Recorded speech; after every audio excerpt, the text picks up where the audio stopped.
մեր քաղաքը դաշինքի թեկնածու Մարտու Գրիգորյանը կոտրեց հնգորյալ լրությունը եւ ոմանց համար սպասված, ոմանց համար էլ անակնկալ հայտարարեց իր դիրքորոշման մասին։ Facebook-յան գրառման մեջ նա շնորհակալություն է հայտնել գյումրեցիներին, հիշեցրել, թե ինչ է կատարվել եւ շարունակում է կատարվել իր ընտանիքի անդամների եւ թիմակիցների շրջանում։ Ըստ նրա, իշխանությունը դիմել է բոլոր անհնար ու հնարավոր միջոցներին, մանիպուլյացիաներին, օրինական ու անօրինական գործողություններին, փորձելով իրեն հոգեբանորեն ճնշել, թիմին ձերբակալել եւ քրեական հետապնդումների ենթարկել եւ դա շարունակվում է մինչ այս պահը։ Ես իմ անցած ճանապարհի ընթացքում ապացուցել եմ, որ ինձ համար մեր երկրի, մեր քաղաքի ու մեր գյումրեցիների ընդհանուր շահը գերադասել եմ անձնական շահերից եւ մոտեցումներից։ Այսօր ես կայացրել եմ իմ որոշումը, որն իմ քաղաքական անցած ճանապարհի ամենաբարդագույն ու ծանր որոշումն է եղել, որի մասին շատ երկար եմ մտածել ու մեծ դժվարությամբ եմ եկել դրան։ Քարոզարշավի ընթացքում ես բացահայտ ասել եմ եւ միակն եմ եղել, որ խոսել եմ ինչ է լինելու ընտրություններից հետո, եթե քաղաքապետ ընտրվի Վարդան Ղուկասյանը։ Մնում եմ նույն համոզմունքին, որ նա ամենախոցելի թեկնածուն է, քրեական գործերով պայմանավորված, եւ այսպես մեր քաղաքը դաշինքը հայտարարում է, որ կտա անհրաժեշտ քանակությամբ քվե մյուս երկու ուժերի կողմից սատարվող թեկնածու Վարդան Ղուկասյանին, առանց որևէ պաշտոնի ակնկալիքի եւ որևէ պայմանավորվածության։ Հարգելի լրատվամիջոցներ, քաղաքական գործիչներ, քաղաքական վերլուծաբաններ, բլոգերներ, քաղաքական կուսակցություններ, տերեր եւ ծառաներ, այսուհետ բոլորդ լավ իմացեք, Մարտուն Գրիգորյանն իր ողջ կյանքի ընթացքում որոշումներ կայացրել է ինքնուրույն եւ առանց շտապողականության եւ որևէ քաղաքական ուժ կապ չունի ու չի կարող ազդել իմ կայացրած որոշումների վրա։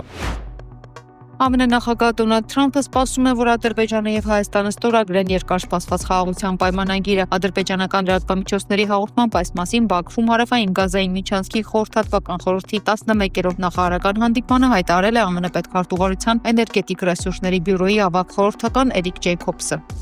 Թույլ տվեք շնորհավորել ձեզ Հայաստանի հետ խաղաղության պայմանագրի տեքստի ավարտի կապակցությամբ։ Նախագահ Թրամփն անհամբերությամբ սպասում է դրա ստորագրմանն ու վավերացմանը։ Կայունությունը եւ պաշտոնական խաղաղության համաձայնագիրը վճռական նշանակություն ունեն տարածաշրջանում երկարաժամկետ տնտեսական զարգացման ապահովման համար։ Տևական խաղաղությունը կկոտրի հակամարտությունների շղթան եւ սկիզբ կդնի Հարավային Կովկասում անվտանգության ու բարգավաճման նոր դարաշրջանի։ Մենք բարձր ենք գնահատում ձեր խիզախ քայլը խաղաղության եւ առաջընթացի ճանապարհին։ Միևնույն ժամանակ Ադրբեջանի նախագահ Իլհամ Ալիևը հայտարարել է, թե Բաքուն մեծացնում է իր հիդրոէներգետիկ ներուժը սեփական ներդրումների միջոցով, հատկապես Արևելյան Զանգեզուրի եւ Ղարաբաղի շրջաններում։ Ադրբեջանական մեդիայի հաղորդմամբ այս մասին նա հայտարարել է հարավային Գազային միջանցքի խորհրդատվական խորհրդի 11-րդ եւ կանաչ էներգիայի խորհրդատվական խորհրդի 3-րդ նախարարների հանդիպման ժամանակ։ Կարելի է ասել, որ Ադրբեջանի որպես գործընկերոջ դերը էներգետիկ անվտանգության ոլորտում միայն կաճի։ Ցանկանում եմ նշել, որ դրա արդյունքում հնարավոր կլինի խնայել հսկայական քանակությամբ բնական գազ, որն այժմ օգտագործվում է ներքին կարիքների համար եւ կուղարկվի արտահանման։ Ադրբեջանը պետք է վստահ լինի, որ իր բնական գազը դեռ մի քանի տարի պահանջարկ կունենա Եվրոպայում։ Եթե մենք նման երաշխիք չունենանք, ապա ոչ ընկերությունները, ոչ երկրները գումար չեն ներդնի։ Այսպիսով բնական գազի հսկայական դեֆիցիտ կլինի։ Իսկ մեր պաշարները հայտնի են, ակնկալում ենք նաև նոր հանքավայրերում արդյունահանման աշխատանքների սկիզբ։ Ալիևը շեշտել է, այսօր Ադրբեջանը բնական գազ է մատակարարում 12 երկրի, դրանցից 10-ը եվրոպական երկրներն են, այդ թվում 8-ը Եվրամիության անդամ։ Ադրբեջանի ղեկավարի խոսքով հարավային Գազային միջանցքը ներկայում աշխատում է ամբողջ հզորությամբ։ Հարավկովկասյան գազատարը, Թանափը եւ Թափը այս միջանցքի 3 անբաժանելի մասն են։ Դրանք աշխատում են ամբողջ հզորությամբ եւ պետք է ընդլայնվեն, ասել է Ալիևը, հավելելով, որ դրա համար անհրաժեշտ են միջոցներ։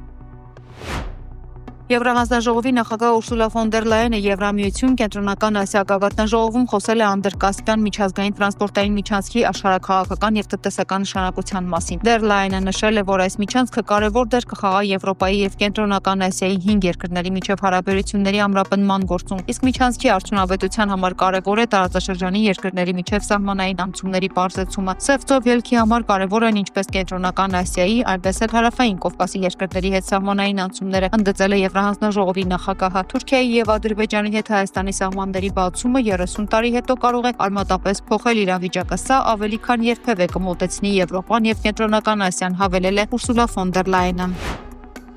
Հայաստանի տրամադրած ականապատ տարածքների քարտեզների ճշգրտությունը կազմել է 25%։ Envoy ամսագրին տված հարցազրույցում դժգոհել է Ադրբեջանի արտաքին գործերի նախարարության մամուլի քարտուղար Այխան Հաջիզադեն։ Պաշտոնյայի խոսքով միջազգային ճնշումներից հետո Հայաստանը տրամադրել է որոշ քարտեզներ, բայց դրանք ընդամենը 25%-ով էին ճշգրիտ։ Վերջին դեպքերի ավելի քան 55%-ը տեղի է ունեցել այդ քարտեզներում չընդգրկված տարածքներում, ասել է Հաջիզադեն, նշելով, որ Հայաստանի քարտեզները ցույց են տալիս մոտ 400,000 ականների տեղակայման վայրերը, սակայն իրական թիվը նրա խոսքով մոտ 1.5 միլիոն է։ Ականների հարցում Հայաստանի այս մոտեցումը եւս մեկ հետքայլ է հետկոնֆլիկտային շրջանում տարածաշրջանում խաղաղության եւ վստահության ամրապնդման միջոցառումների ուղղությամբ։ Բաքուն ակնկալում է, որ Երևանը կտրամադրի բոլոր ականապատ տարածքների ճշգրիտ քարտեզները, որը կապահովի ներքին տեղահանվածների անվտանգ վերադարձը եւ տուժած շրջանների վերակառուցումը։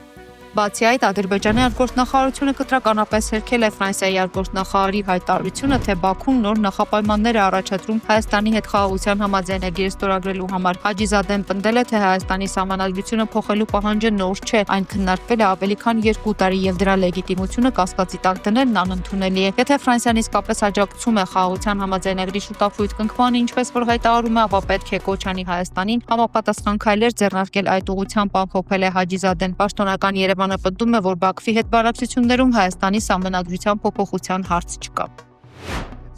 Catholic News գործակալությունը ծավալուն հոդված է հրապարակել Բաքվում ապօրինի պահվող հայ գերիների մասին։ Հոդվածի հեղինակ Մադլեն Էլ-Հաբալը զրուցել է Ռուբեն Վարդանյանի միջազգային փաստաբան Ջարեդ Գենսերի հետ։ Միջազգային հեղինակավոր իրավապաշտպանը կոչ է անում Թրամփի վարչակազմին կատարել իր նախընտրական խոստումը եւ հայ քրիստոնյաների անունից միջամտել, քանի որ վերջերս բանակցված խաղաղության համաձայնագիրը սպառնում է ռազմագերիներին թողնել անօգնական վիճակում։ Մեր պահանջը վարչակազմին սկզբից եւեթ շատ հստակ է եղել։ Հայ քրիստոնյա ռազմագերիների ազատ արձակումը պետք է լինի խաղաղության պայմանագրի առաջխաղացման նախապայման։ Դա եղել է վարչակազմի դիրքորոշումը։ Վարդանյանին հայ առաքելական եկեղեցու հետևորդին չի թույլատրվել ունենալ աստվածաշունչ, ինչը նրա խոսքերով միայն ամրապնդում է այն, որ նրա եւ Լեռնային Ղարաբաղի այլ առաջնորդների հալածանքը բացառապես այն պատճառով չէ, որ նրանք եղել են այսպես կոչված անկախացող հանրապետության ներկայացուցիչներ, այլ պայմանավորված են նաև նրանց քրիստոնյա լինելու հանգամանքով։ Մենք նաև տեսել ենք էթնիկ զտումից հետո հայկական եկեղեցիների եւ հայկական ժառանգության այլ հուշարձանների հիմնահատակ ավերումը։ Հայ քրիստոնյա գերիների ազատությունը պետք է տեղի ունենա մինչև խաղաղության պայմանագրի ստորագրումը։ Կեսերի խոսքով Վարդանյանին ազատելու իր աշխատանքի մի մասը վերաբերում է նաև բոլոր մյուս հայ գերիների, Լեռնային Ղարաբաղի փախստականների իրավունքների, նաև երկու երկրների միջև իրական խաղաղության եւ կայունության հասնելու խնդիրներին։ Բաքվի զինվորական դատարանում ընթացող Արցախի ղեկավարների շինծու գործերով դատական նիստում Արցախի ազգային ժողովի նախագահ Դավիթ Իշխանյանը շարունակել է պատասխանել պետական մեղադրանքը պաշտպանող դատախազների հարցերին։ Ըստ ադրբեջանական լրատվամիջոցների նրան մասնավորապես հարցրել են 2023 թվականի սեպտեմբերին Արցախի դեմ իրականացված ռազմական ագրեսիայից հետո Ստեփանակերտում իրեն պատկանող հյուրանոցում իբր հայտնաբերված զենք զինամթերքի եւ կապի տարբեր միջոցների մասին։ Նա նշել է, որ հյուրանոցին են պատկանել միայն կապի միջոցները, իսկ զենքերը իբր բերել են հայ ազգի Իշխանյանը նաև իրեն անվանել է ՀՅԴ կուսակցության ակտիվ անդամ եւ հայտարարել, որ ռազմավարական նպատակը Ղարաբաղի միացումն էր Հայաստանին։